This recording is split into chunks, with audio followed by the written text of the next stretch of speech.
Very much for the wonderful, kind introduction, and share some of those words back with my wife, maybe, and that will be.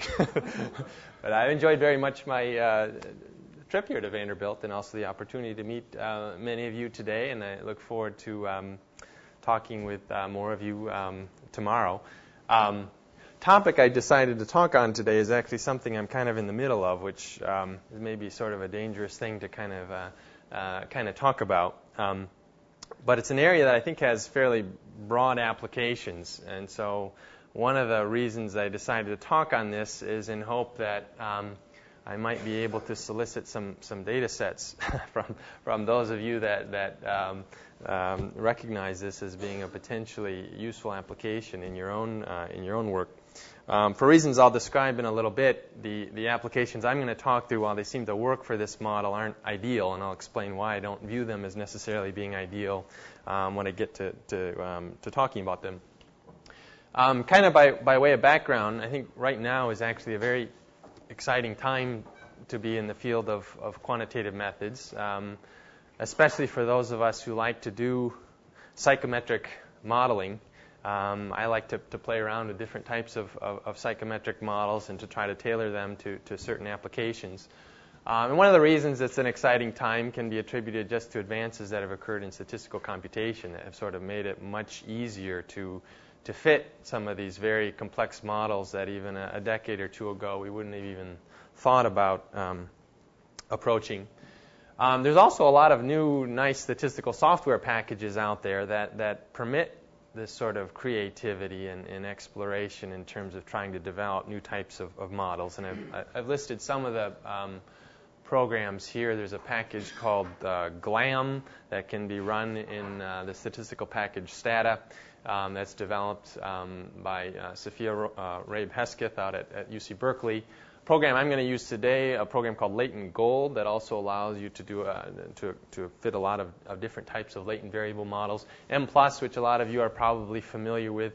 WinBugs is a program that can be used to implement some of these new Markov chain Monte Carlo algorithms that allow you to basically exert very minimal programming effort in order to actually try out some very complex statistical models. So we've actually at Wisconsin this past year offered a graduate seminar for our quantitative students whose part of its purpose is actually to try to familiarize students with these packages, just because they become such great tools, I think, for their own development of ideas and trying out ideas and so forth. And so what I talk about today is in part kind of motivated by this. And as I mentioned, the models I'm going to be working with are ones that I can fit within this or using this Latent Gold program. My interests, as some of you know, and as Jim mentioned, are in the area of item response theory. There are basically, you can think of this as a class of statistical models that attempt to look at, characterize the relationship between a latent trait or ability, if it happens to be a test that's intending to measure some sort of ability, and performance on a test item. And the advantages of these models, because they emphasize sort of this relationship between ability level and item performance, they possess these properties of invariance that make them very useful in a variety of testing applications. So you see them used now at larger testing companies to do things like equate different test forms to try to determine how two test scores from different forms line up with each other. They're the basis for adaptive testing, for instance, which is now a big part of how many standardized tests are carried out. We can use them to look at things like item bias, or what's called differential item functioning here, in some very unique ways. And so it's kind of become a big part, at least, of what's happening now at a lot of testing companies. It's also revised the way in which we sort of think about measurement and the sorts of measurement models that we work with. If you've had any exposure to item response theory before, you probably recognize that, there's often a graphical basis sort of to how we describe or characterize these models. I've kind of illustrated, what we mean when we talk about fitting an item response model to a set of test items. We have as our sort of underlying predictor or factor here what we would consider to be the latent trait or ability that's measured by the test. It's often scaled so as to be standardized, meaning you have a mean of 0 and a standard deviation of 1. And then on the y-axis, we're just trying to say something about how item performance is related to one's level on this latent trait. So again, if you view this as sort of like the mean or an average level of ability, when fitting these models to this data, we're able to, or to these items, we're able to say something about the relative likelihood that a respondent, or the probability that a respondent gives a correct response to a given item as a function of the trait level. And we'll look at various characteristics of these curves, like the slope, to say something about how discriminating the item is, that is, how effectively it identifies who are the high ability and low ability students. We can also talk about the difficulty of these items based on where the curves are positioned, and so forth. My interest in item response theory recently has been in working with these models that are called Choice IRT models, and basically these are applicable to situations in which an examinee or a respondent has to make a selection among a variety or a finite number of options. And so this would include, for instance, multiple choice test items. But as we'll see in a minute, it's also applicable to situations in which I'm working with, say, a self-report survey instrument, where I have an item or a statement, and a person is expressing their level of agreement with that statement using, a 1 to 7 scale or something like that. Basically, these Choice IRT models are going to attempt to sort of model one's propensity towards selecting among each of those categories. So it's as though we have associated with each category an underlying propensity that draws the respondent to that category that we model as a function of this trait or ability that underlies the test. So there are a variety of models that fit within this category. Box nominal response model is probably the most popular of them, and is sort of the one that I'm going to use as the basis for my generalization today. Thyssen and Steinberg have a multiple choice model, which is again applicable for similar types of data. Samajima also has a choice model, and actually all of these models can be fit using this program called Multilog. For those of you that have had any experience with IRT, may have heard of this model. So basically, here's Box nominal response model. Again, the idea is to sort of think of each response category as being associated with a propensity towards selecting that category that we model as a function of the trait or ability that the test is measuring. So this Greek letter theta, again, is now characterizing that latent trait. You can also view it as a factor if you're thinking in terms of factor analysis or something of that sort. And basically, we're saying that one's propensity towards selecting a given category K as a function of theta is essentially just a linear function of theta, where each category K is associated with a different slope parameter that's attached to that theta, as well as an intercept parameter. And so ultimately, when we fit this model to our data, we're going to try to estimate those AKs and CKs, because they tell us something about one's relative likelihood towards selecting categories as a function of theta. The CK, because the theta is scaled so that it has a mean of 0, we can view sort of CK as though it represents one's overall, the overall general propensity to be drawn towards that category, irrespective of one's ability level. So some multiple choice items, distractors are designed so as to be appealing to pretty much anyone. Those will tend to have large CKs. Ones that are unattractive will tend to have low CKs. AK is sort of saying how it is that ability relates to one's propensity towards selecting that category. So, it's often those AK parameters that play a role in trying to understand how effective the category is in telling us about a person's ability level. Here's sort of an example of how we're kind of viewing things. Again, if I had a multiple choice item, say with 5 response categories, I've called categories 1 through 5. Each category is associated with its own slope and intercept parameter. We imply a constraint across categories so that they sum to 0, and that's actually sort of an arbitrary constraint here, but you should see if you sum the C's and you sum the A's across categories, you get a value of 0. And essentially what these curves are illustrating is how, as ability level changes, one's propensity or one's tendency to be drawn towards a given category changes in relation to ability. So there will often be, of course, with multiple choice items, a correct answer. And that correct answer should be one for which we see sort of an increasing propensity as ability goes up. And so in this particular example, it's category 3, which not coincidentally has the highest A parameter that represents the correct option in this particular case. And then others will also be positive or negative. The most negative one will always be associated with the curve that has, of course, the steepest slope downward, and that would sort of be the distractor that's most attractive to my low ability respondents.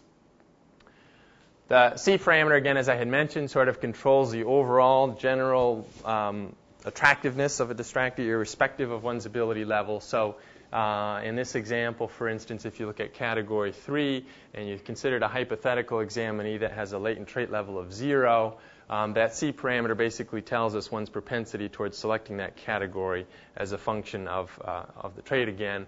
And so you can see that at a latent trait level of 0, rather, the C of 0.8 is the highest, I think, among the C parameters, and that implies that at a trait of 0, that category has the highest propensity. So does that correspond then to the difficulty of the item? That will relate definitely to the difficulty of the item. In particular, if you view difficulty as just being the proportion that identify the correct response, that's absolutely right. I mean, the C parameter will often relate very directly to the difficulty of the item. Higher C parameters generally representing easier items, lower C parameters more difficult items. Yes, please stop me with questions as I go through this. I realize it's a somewhat complex layout, so the more questions there are here, probably the better it'll be. Dan, yeah. Point or two. I don't know if oh, okay, right. And Jim showed me I can actually use my mouse here for that purpose as well. Thanks. Thank goodness you're tall. So yeah, that's right. I can just sort of point in the general direction. And anyway, what we're interested in is taking these propensities, and to make the model workable, of course, we need to translate them into actual probabilities of selecting a given category. And so the actual model, the nominal response model, essentially is going to transform these propensities in a way so that we can talk about them in terms of probabilities. And it's basically just an ordinary multinomial logistic function. But I always think it's easiest when you think about these parameters to think in terms of the propensities towards selecting the categories. If you have a positive A parameter, that means that as ability goes up, people are more drawn to that category. If it's negative, it means just the opposite. The C parameter sort of controls the overall general tendency towards selecting that category. So here's what the... Sorry? Go back to the other slide. The subscript H. Yeah, I'm sorry. This is summing across categories. So the model is technically what's often called the divide by total model. We'll sort of take this exponential transformation of the propensity and divide it by the sum of the exponential propensities across all categories. Yeah, thanks. I should have mentioned that. So here's ultimately then what the model looks like in terms of how it portrays the actual probabilities of selecting categories. And you could verify that they sort of sum to 1 when you at any given trait level, across categories. It becomes more apparent when you look at the actual probabilities as well, what the primary distractor categories maybe are for the item. In this case, category 2 or the second response category looks like it's highly attractive to low ability respondents. The others aren't doing quite as much.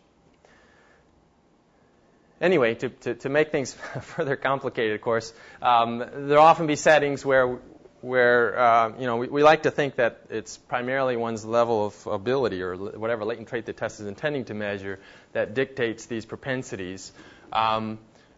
However, there will be many contexts in which one could say, no, I think there may be something more happening that influences these propensities. There's more than just the ability or trait that the test is intending to measure that may be influencing one's draw to these response categories. And so what I've been exploring is the possibility of augmenting this model so as to sort of include additional factors. And again, this is something that can be implemented within the context of latent gold, although we've done some of our own programming within R in order to sort of tailor it towards our own sort of application. And you see all that's involved in doing that is essentially to add a slope category parameter to each additional ability that I decide to that I decide to add, but the general form of the model stays the same as it was before. Now, this can serve a couple of purposes, attempt to actually look at some of these additional traits. One is, and I'll actually have a couple of applications that illustrate both of these applications. One is to look and see if there may be some more diagnostic information in the item response pattern a person is providing beyond just telling us about their general latent trait level.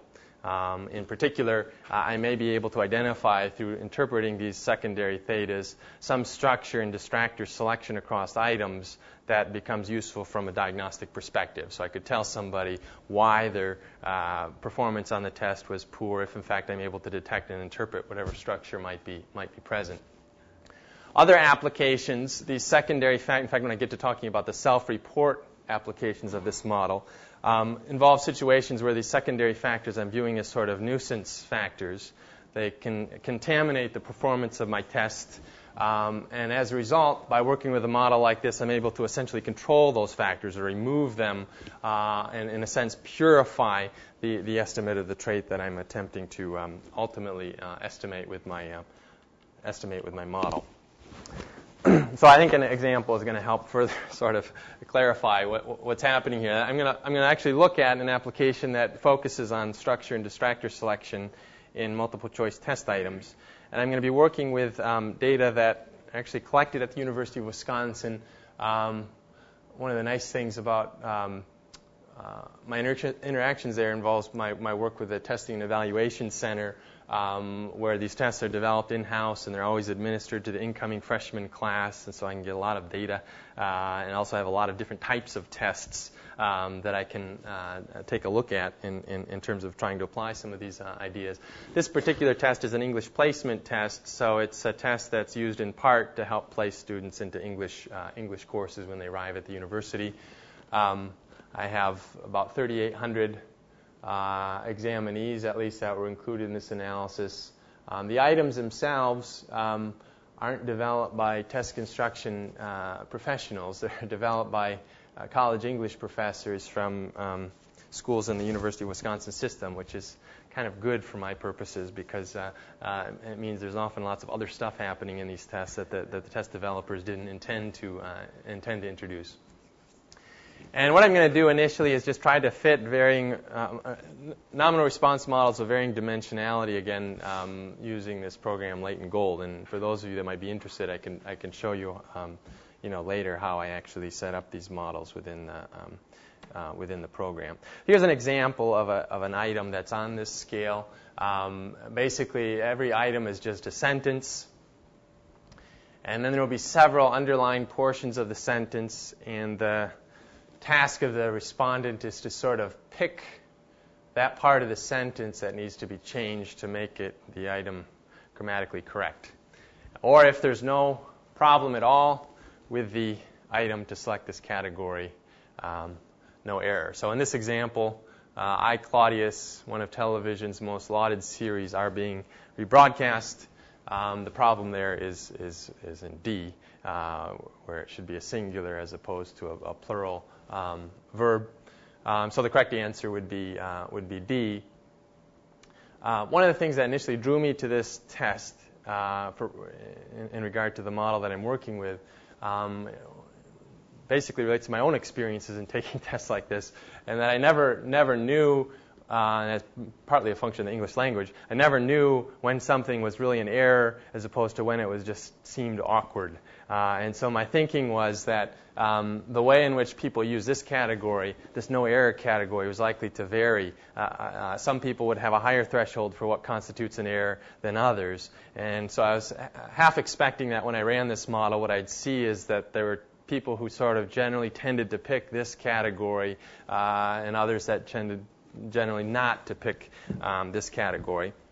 I actually found something a little bit different, which I'll describe in a minute. Anyway, the first task is try to figure out how many of these factors exist, and there are various criteria I could use here. I've just been relying on these information criteria where basically I want to select the model that results in the minimum of these values. So I start with a null model where I assume there's no underlying factor, no theta. And then I consider a one-factor nominal response model where everything is assumed to basically be influenced by one ability. And then I consider a two-factor model that has two of these thetas, and a three-factor model that has three of them. And as is usually the case, the criteria don't entirely agree. BIC and CIAC would draw me to the two-factor nominal response model. The AIC, which tends to result in overfactoring, suggests that I try to keep going. But I'm going to kind of rely on my BIC and CIAC here in suggesting that two-factor model looks pretty good. So then what I got to try to do is interpret my model parameters. And so I'm looking at 12 items here, and what I've identified for each of my 12 items is basically the type of error that was introduced into that sentence. So item type 1, for instance, is a problem where the punctuation needs to be added or removed in order to improve the clarity of the sentence. Item 2 involved the sentence that was a run-on, also needed a correction in terms of punctuation, and so on and so forth. You see I get a loading parameter, which is basically represents, if I were to score my individual items using these category slopes as weights, these loadings basically represent the correlation then between my underlying trait and the score that would result, at least when using these category estimates as weights. I starred here the correct response category, and the purpose of that was just to illustrate that essentially this first factor, as is usually the case, is basically that which is associated with it picking the correct response option. So this is sort of the general trait that our test was really designed to measure. And you should see that the largest A parameter here is always associated, or should be almost always associated with the correct response. If not, it suggests a problem with the item. My second factor also has loadings attached to it based on the same sort of principle. In trying to interpret this factor, I can again look at my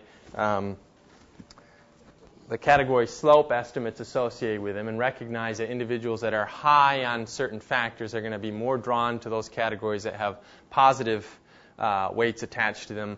Those who are low on this factor are going to be more drawn to categories that have negative weights attached to them.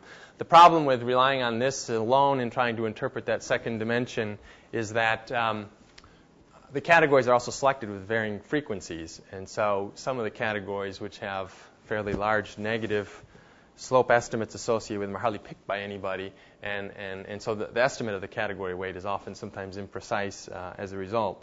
So there's a couple of things we can kind of do to improve that situation. Well, here are the intercepts to kind of illustrate the fact that there's actually quite a bit of variability in terms of the overall frequency with which the categories tend to be selected. One sort of simplistic way of trying to interpret what's happening here is to basically just take two levels of my second trait, which is here denoted by theta 2, and just sort of plot what the item category response probabilities look like with respect to my intended ability for persons at those two levels of that trait. So what I did here was basically pick a hypothetical examinee who has a low level on this second trait, as well as a hypothetical examinee who has a high level on the second trait, and basically showed what the item category response probabilities look like in relation to this overall trait that's measured by this test, this theta 1. And the contrast between these two should help me at least in trying to determine exactly what it is that this factor is separating. So this is item 12 of the 12 items I was looking at. The correct response here is option D, which you can see for a hypothetical examinee that has a low level on this second trait. They have a pretty high probability of selecting that category, minimal interference from the other distractors. For somebody who has a high level on that second trait, they have a much lower probability of identifying the correct response, and the interference is largely coming from the second distractor. They tend to be drawn towards category B, whatever that happens to be. And so the idea in using these plots is I can kind of lay them alongside of each other and see, well, what is it that what are the sorts of categories that my individuals that are high on this second dimension are being drawn to, and what sorts of distractors are persons that are low on this dimension being drawn to. I can do some more complicated things beyond this to try to interpret this dimension. I think I'm going to kind of skip past this a little bit just because it relies on an IRT concept called information. And basically what I was just trying to show here is that the information that an item provides with respect to the second factor, the second trait, conditional upon the first trait, can be viewed as a simple sum across the item categories for that given trait, which is kind of nice because then I can extend this concept of information to also look at the amount of information each individual category is providing about that secondary trait, and that will help me identify the important categories in interpreting the second factor. So here in the end is what I'm left with once I marginalize over theta 1, basically a set of numbers that help me pick out or identify what the important categories are for trying to interpret this trait. The largest numbers you'll see here occur for item 12, items 4 and 5, which were also the items that actually had the highest loadings with respect to that second factor. So what I'm going to do is sort of show what those 4 items look like, and then you'll sort of get a better sense maybe as to what the nature of the second factor looks like. Here's the one that we were just looking at a minute ago, item 12. The item is, he has the kind of mind I admire, he talks fast and thinks rapid. You remember that individuals that were high on the second factor were drawn to this B category, the second category, and this is where the interference was occurring with respect to picking the correct response. This was also one that had a large amount of information based on the chart I just had up earlier, indicating that this is an important category in understanding that second dimension. The other important category is this D category. What I did was put here the sign that was associated with the category slope on that second factor. So basically the positive sign here means that people that are high on that second factor are drawn to this category. The negative over here implies that those who are low on this second factor are drawn to that category disproportionately with respect to other respondents. So anyway, for item 12, what we have is persons that are high on theta 2 are being drawn to this category away from that category. Persons that are low on theta 2 are being drawn to that category and away from that category. If I look at item 5, well, I should mention the correct response there, of course, is D. It should be rapidly, I suppose, as opposed to rapid. Item 5, the Republican and Democratic conventions, just like the Reform Party convention, gives politics a bad image, all showing no substance, and the no error category. Here again, it was category D that the individuals high on theta 2 were being drawn to.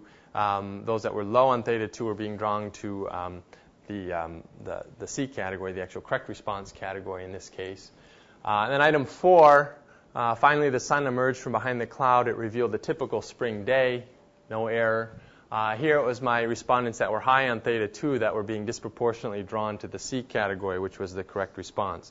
And as you look at additional items and look at the sign of the category weight with respect to that second ability, what you notice that's revealed in these 3 items is I really have individuals, at least who are high on theta 2, are consistently being drawn to where there are punctuation-related errors, or what they view as being punctuation-related errors in the sentence. I mean, here people see the colon, they think the colon is incorrectly replaced. That's the cause of the error in the sentence. Likewise, in 5, it's people who are high on theta 2 that are seeing the fact that there's a colon there and implying that needs some correction. Likewise, in item 4, people are recognizing there needs to be a semicolon or some other form of punctuation that's put before it revealed in order to correct the sentence. And again, as I look at the other items, I see a similar pattern. Essentially, what I have are 2 different types of examinees, some of whom are basically focusing on punctuation as the cause of problems or errors within the sentence. Others who are focusing, by contrast, on word usage as the cause of the problems or the errors in the sentence. And so, in effect, what my second dimension is distinguishing is actually places in which, or prior dispositions towards which people are focused in terms of trying to identify errors in these two sentences. What's kind of yeah.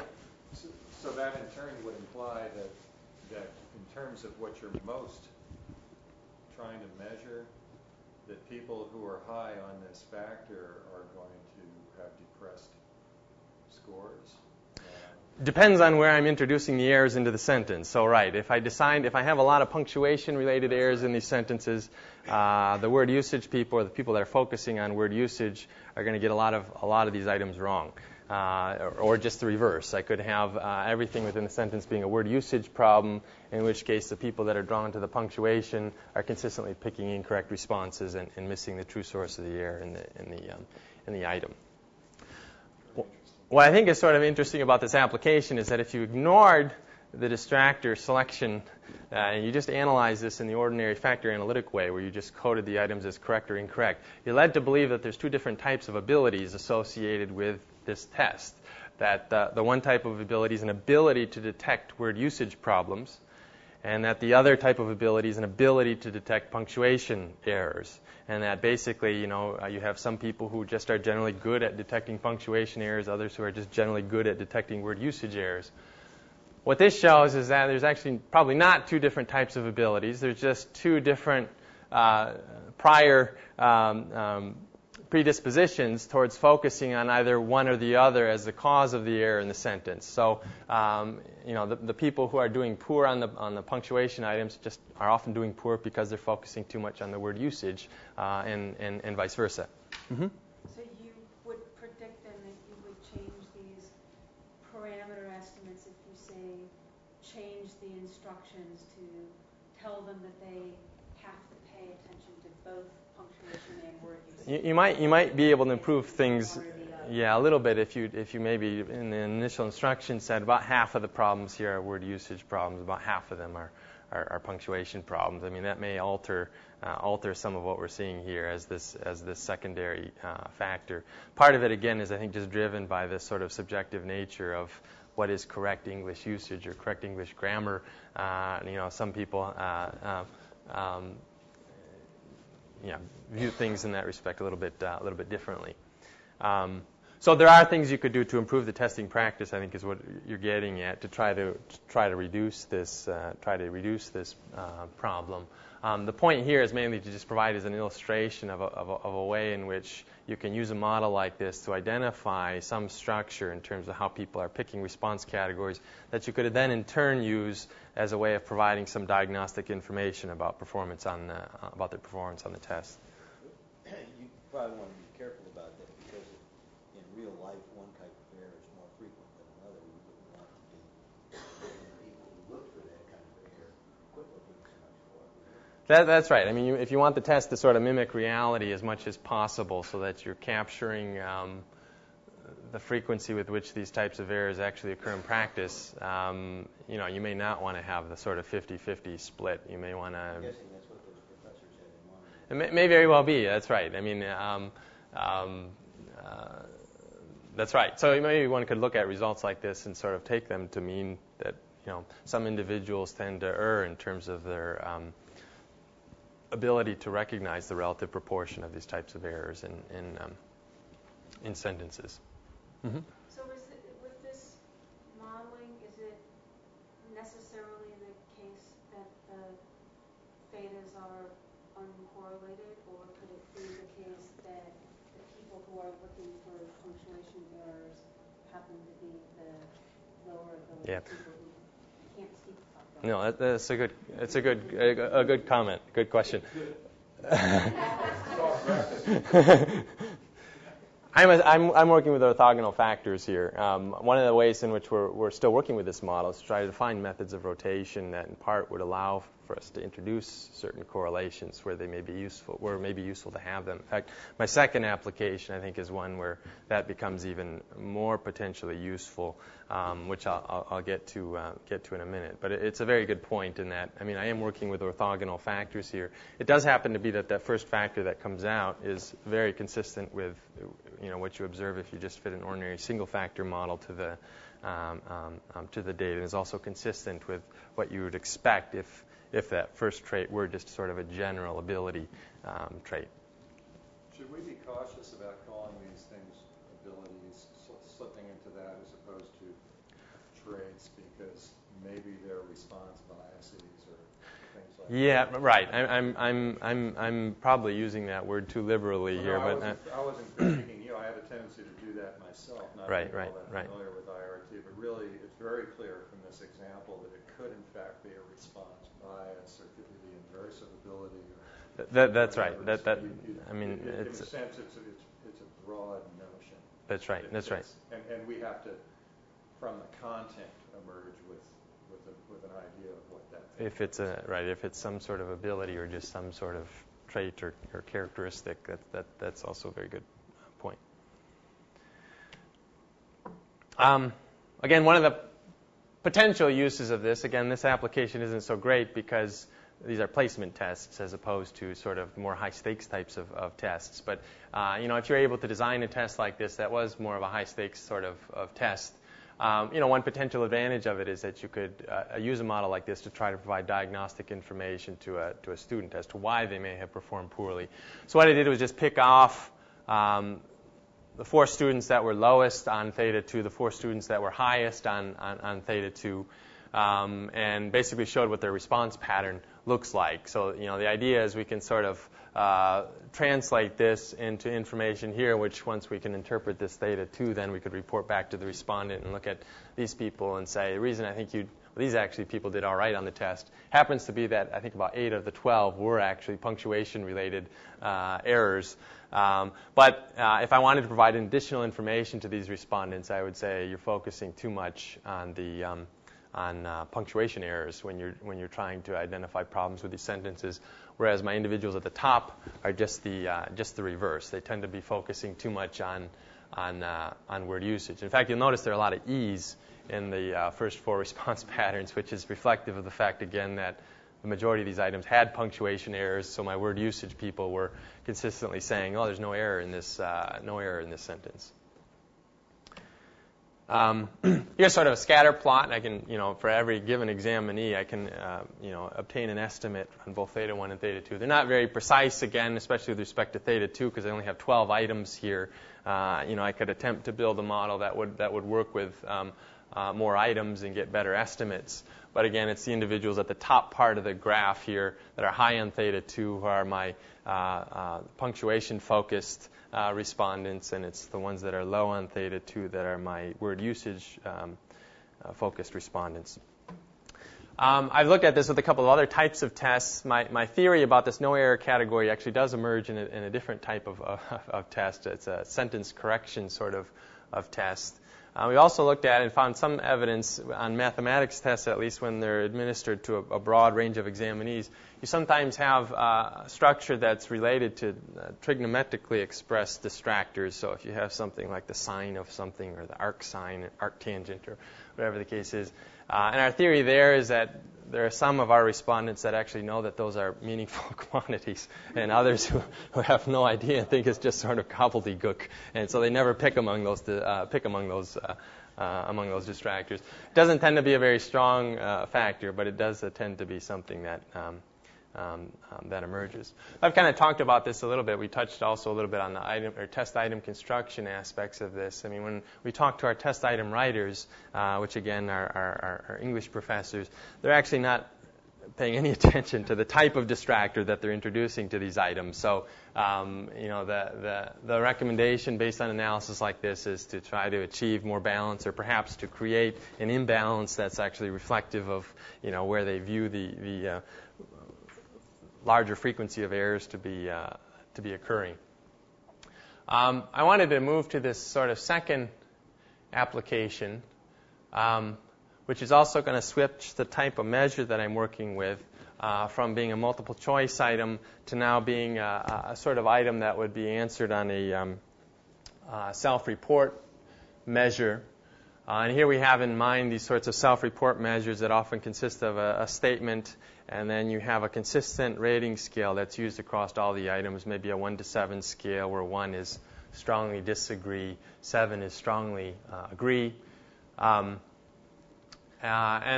we can essentially use the same model I've been talking about now to try to look at whether or not there are certain multidimensional structure to the propensities with which people are selecting among these different response categories. So again, the sort of first trait that we expect to emerge may well be the trait that the test is intended to measure, but then the second trait may be related to other unique characteristics about how respondents tend to use response scales in reporting their results. I mean, a common assumption that's made when measurement models are applied to this type of data is that everybody is telling us the exact same thing when they report a score of 6, or when they report a score of 2, or when they report a 7, that the numbers represent the same level of agreement to all respondents. But I mean, we know from an extensive literature that there often isn't the case, that people tend to use scales in different ways, and what to someone is a 6 may to someone else be a 4, or to someone else a 5, and so forth. My interest in this area came really from a test development project I was working on with some people at our Center for Tobacco Research and Intervention at the University of Wisconsin, which they had developed a 68-item scale that was intended to measure nicotine dependence. And they administered this scale. Well, I actually helped in developing the scale, so I have to confess my involvement in this too. But it was a fairly extensive survey scale, and when they attempted to correlate scale scores with the primary criterion that's used to evaluate level of nicotine dependence, which was one's tendency to relapse to smoking after attempting to quit, the 68-item scale actually performed worse than a single item that had objective anchors attached to it. And that single item was how soon after you wake up in the morning do you smoke your first cigarette? And there were 4 options, and you could say less than 5 minutes, 5 to 15 minutes, 15 to 30 minutes, or more than 30 minutes, I think was the option. That single item outperformed the 68-item scale, even though the 68-item scale itself included items like, basically the same wording, except in the context of an item in which a person had to express their level of agreement with the item, as opposed to report on this sort of objective scale.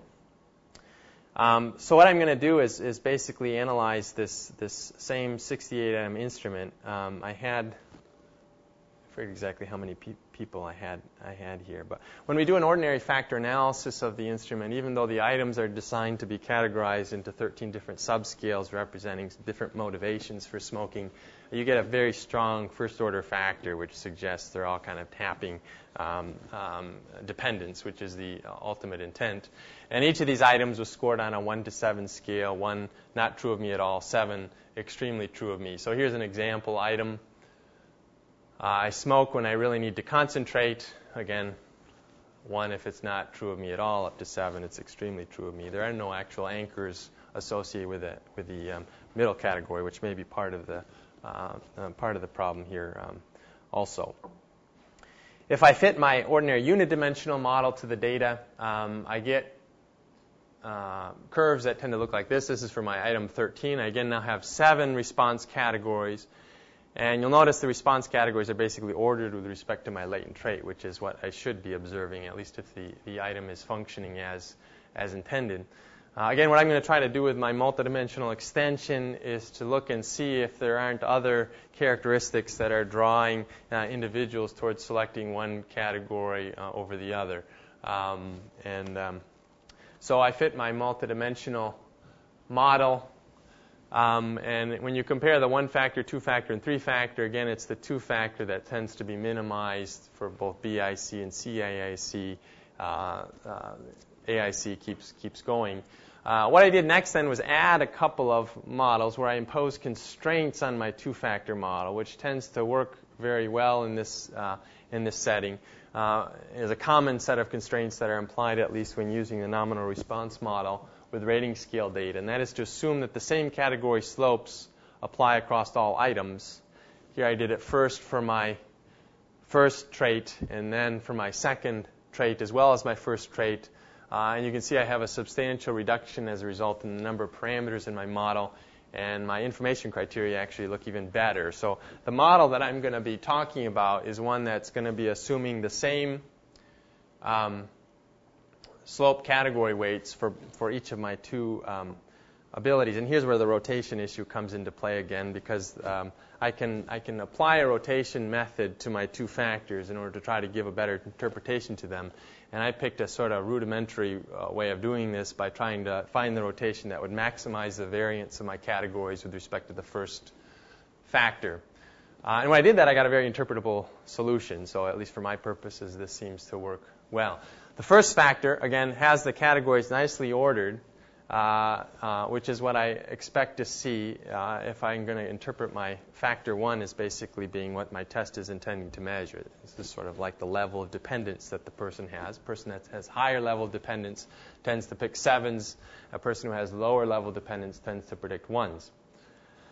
When I look at the second factor, again, thinking of this as a continuous factor, meaning I got some individuals that have high positive values, other that have extreme negative values.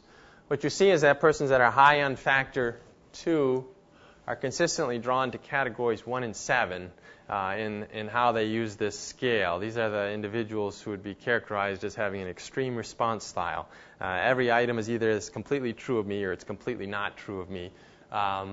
They tend never to pick among categories 2 through 6.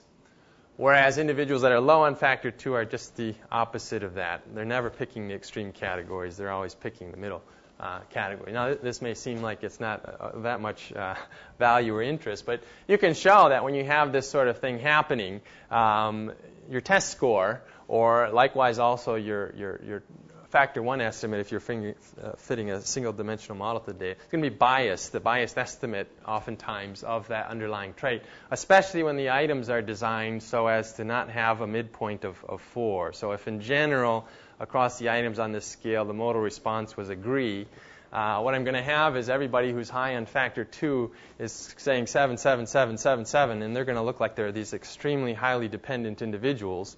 Whereas everybody who's not an extreme responder is going to be picking 5, 5, 5, 5, 5, and they're going to be assigned a much lower level. So one of the ways I can use this model is basically to try to purify my factor 1 estimate. That is, I can sort of control for the influence of factor 2 as long as it's present within my model and get improved estimates of factor 1. Here's actually kind of an illustration if I kind of adopt the same approach I did in the previous application, where I look at two different levels of my second factor. Individuals that are high on factor 2, you see, have a much higher probability of picking categories 1 and 7.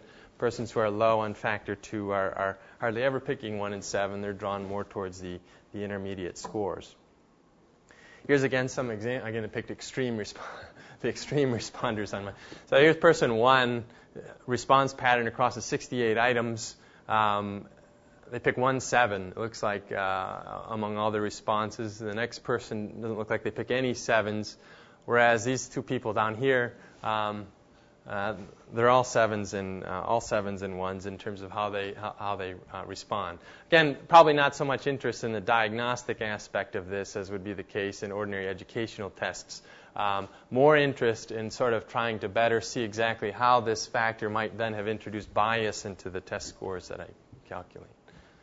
Maybe this isn't the right time to ask this, but it's occurring to me that if people are high enough on theta 2, then the size of the response is no longer conveying meaningful information at all, is it? It's really now only the pattern of items that they choose a 7, 4 that may convey some meaningful. Yeah, that's right. That's right. I mean, I can still have quite a bit of I can still look at the proportion of 7s versus 1s to sort of distinguish among individuals who are high on theta 2, who are the extreme. So are these all positively keyed items? Yeah, they are here. They've been reverse coded if not. Yeah, that's right. Oh, okay. So this is what things look like after the reverse coding. there were a few items that were reverse coded. The majority were coded in one direction. But so does the model change the? Is there some? It would seem to me if people are high on theta 2, that would imply that your estimate of theta 1 would be less precise, would have higher variability for people, for those particular people. Less precise in the sense that my estimate will be less accurate, I suppose. It'd be less biased. You have less information about their status Right. on theta 1. That's right. As a consequence Of the presence of that, yeah. And there's unfortunately nothing you can really do about that, I suppose. I mean, if the scale is what it is, there's no way of trying to put everybody on a common common metric. So I am losing precision, but I'm gaining in terms of having less biased estimate. That's right. I'm getting a better actual trade estimate. Mm-hmm. Yeah, it just demonstrates how important this method of modeling is, because it's getting you to think about things in a much broader way than a traditional factor analytic framework Right. would. Yeah. I'm really enjoying this. How was it used? Dan, how was it used? How did you feed back to the researchers on the scale? Did they make adjustments ultimately on their scale? They didn't, although they're. I'm glad you asked that. I heard that. I'm sure they didn't go there though. They're adding. They are adding more items with the focus now on more objective anchors. I mean, the hope is that you can remove some of the. If you can remove some of the ambiguity in the rating scale, you'll have people adopting a more common metric in terms of how they report their scores. There are unfortunately this has been studied in the literature, not using this model, but this phenomenon, and you can connect it to a lot of demographic characteristics. Education is an important one in the sense that people that tend to be more poorly educated tend to respond more in this way.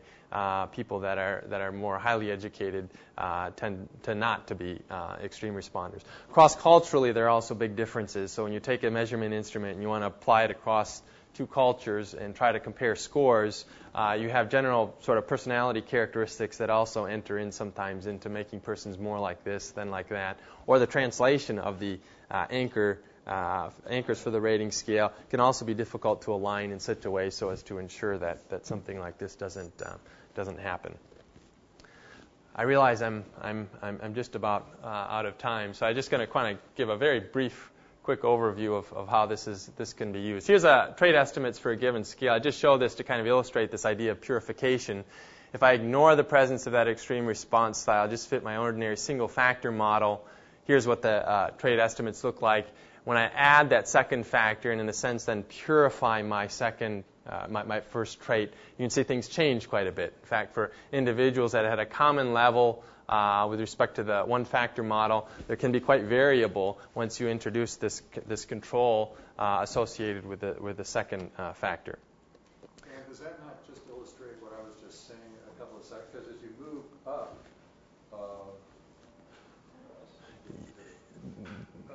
I'm seeing a splaying of variability. That's right. Yeah, that's right.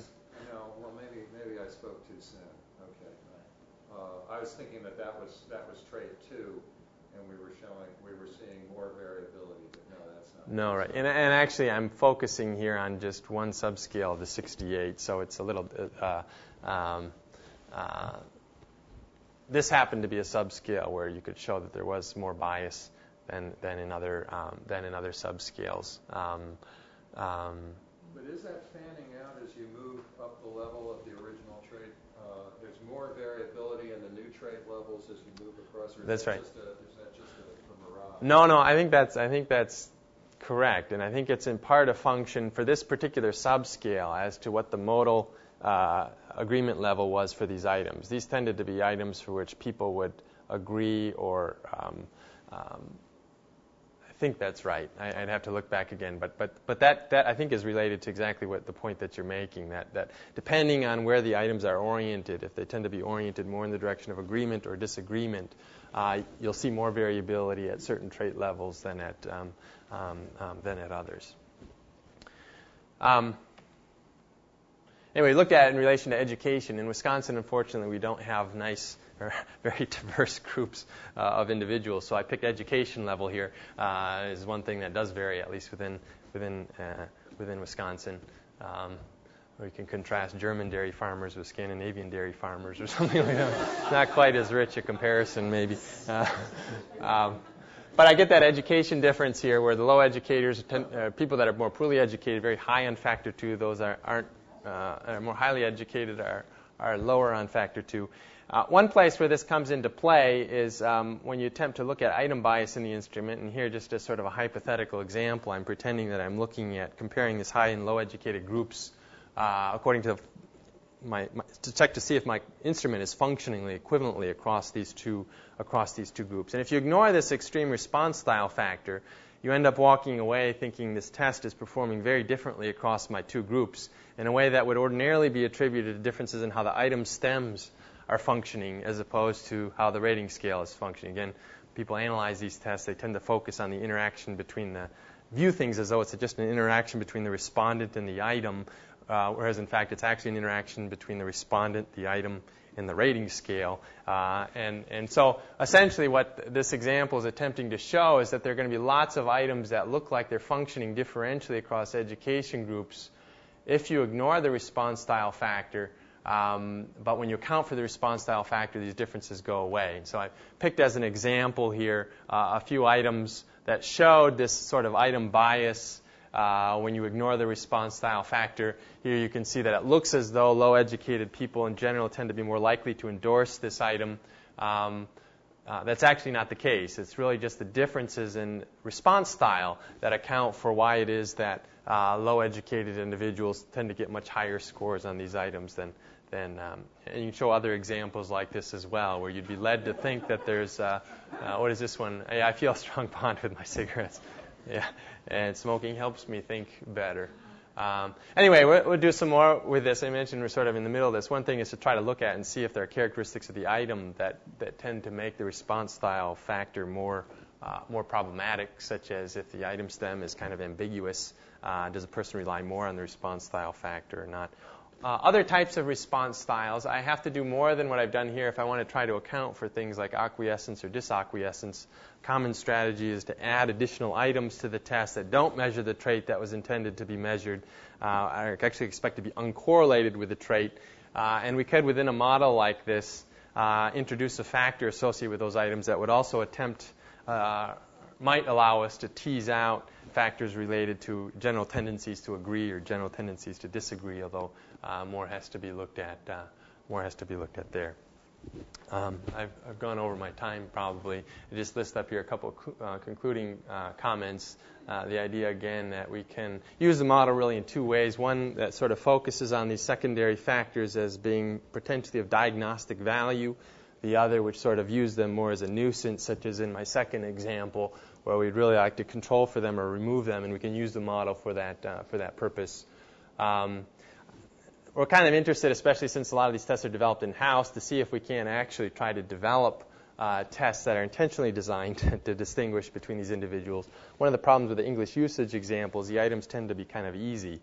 So you don't get as much structure in the distractors simply because there aren't that many people that pick each of the individual distractors. You made the items much harder.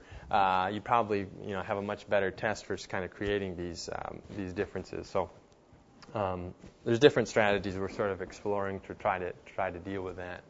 But I think I'll stop there. I went a little long, so I do that in my classes sometimes too, and usually people just stand up and start walking out, and then they know it. Thank you.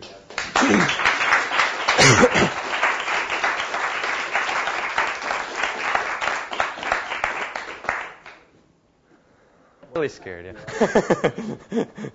I was wondering if you had tried to get access to responses to either ACT or SAT tests, one or the other. My son's an 11th grader. He's taking these things now, and one or the other of them has an English usage test that looks similar to that. Yeah. Like what you had, except presumably the items are harder. Yeah. I would love to be able to get. I mean, I have on occasion been able to get access to ETS data, not ACT data.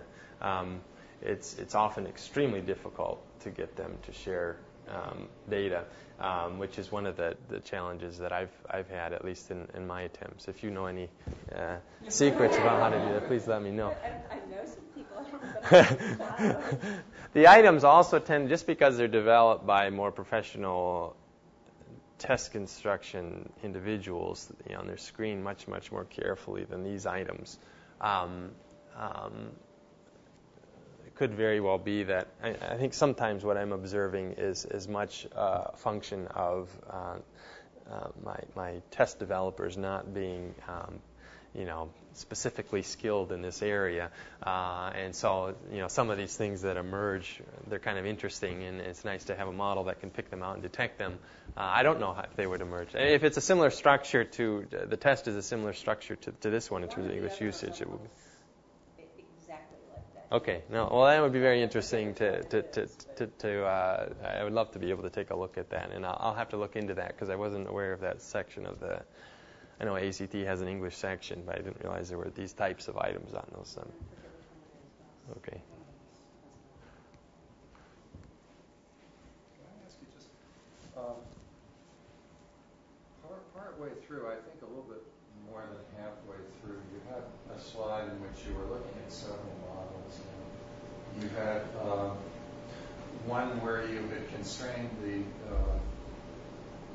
the slopes to be identical. Yeah, right.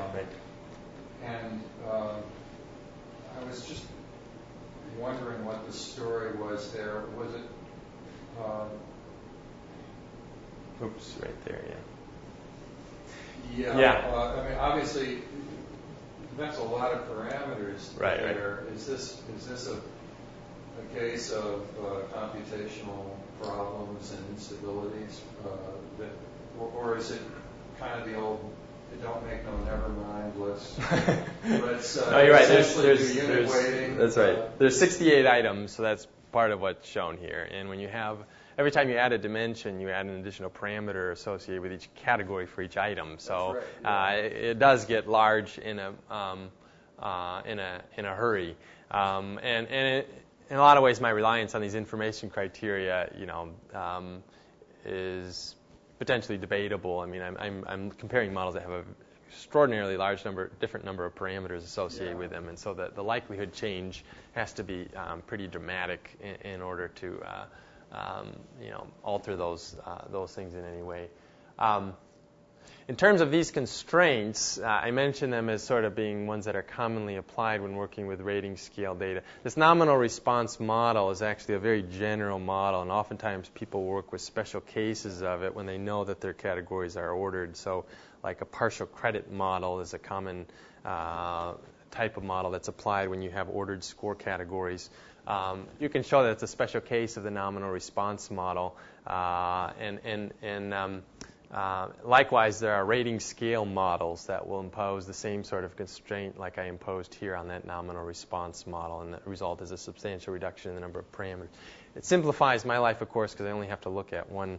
There are properties, because those C parameters are still differing. I'm still accounting within my model for differences in the overall mean level of endorsement associated with the item. So I'm not.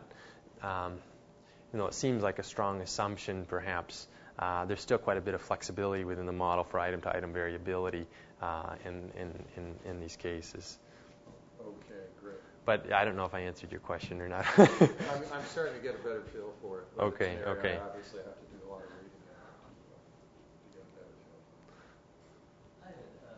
feel. Earlier, you mentioned sort of a distinction between how you might interpret theta 2, or theta 1 and theta 2 in the context of this model, versus how you might interpret factors if you were to factor analyze the instrument. Yeah. Is there any reason to think that the factors that you would get had you factor analyzed this would be comparable in that's a good question. I mean, the main reason the model is doing something different here than what would be happening in factor analysis has to do with how the item scores are being viewed. I'm viewing them as having nominal level meaning associated with them.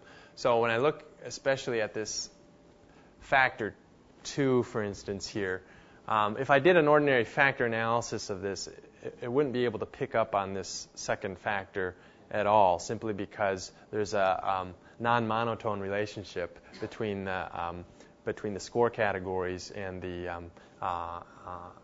and the item scores. So that's what I lose, at least if I do an ordinary factor analysis here. You can view this as factor analysis of nominal data if you wanted to, which would be another way of talking about it.